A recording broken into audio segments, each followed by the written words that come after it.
महाराष्ट्र राज्यातील प्रत्येक महत्त्वाच्या घडामोडी फक्त आपल्या बेधडक मी मराठी न्यूज चॅनलवर.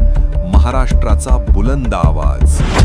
ग्रामसभेपासून पळ काढत सरपंच व ग्रामसेवकांवर गंभीर आरोप. हिशोब मागणाऱ्या ग्रामस्थांवर हल्ल्याचा संताप.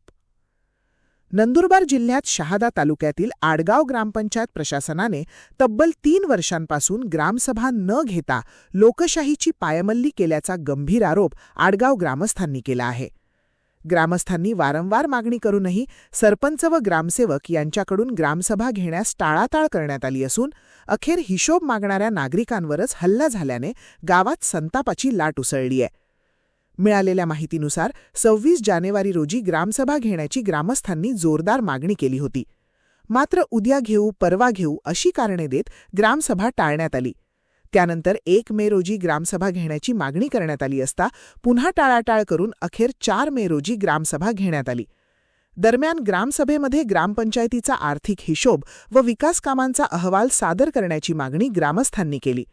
मात्र सरपंच व ग्रामसेवक यांनी आम्ही हिशोब देणार नाही, बीडीओ किंवा विस्तार अधिकाऱ्यांना तक्रार करा असे सांगत ग्रामसभा अचानक बरखास्त केल्याचा आरोप ग्रामस्थांनी केला आहे.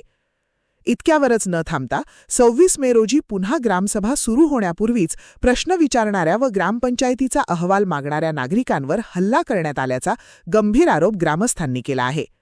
या प्रकारामुळे गावात तणावाचे वातावरण निर्माण झाले असून ग्रामस्थांमध्ये तीव्र नाराजी व्यक्त होत आहे.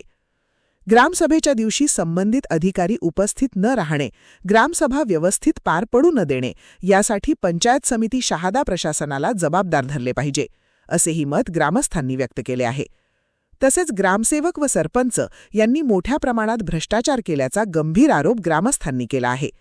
आता ग्रामस्थांनी जिल्हाधिकारी तसेच मुख्य कार्यकारी अधिकाऱ्यांच्याकडे लेखी तक्रार करण्याचा निर्णय घेतला असून पुढील ग्रामसभा पोलीस संरक्षणात घेण्याची मागणी करण्यात येणार असल्याची माहिती समोर आली आहे. गावातील नागरिकांनी ग्रामसभा ही लोकशाहीची ताकद आहे, ती दडपण्याचा प्रयत्न सहन केला जाणार नाही असा इशारा देत संपूर्ण प्रकरणाची उच्चस्तरीय चौकशी करून दोषींवर तात्काळ कडक कारवाई करण्याची मागणी केली आहे.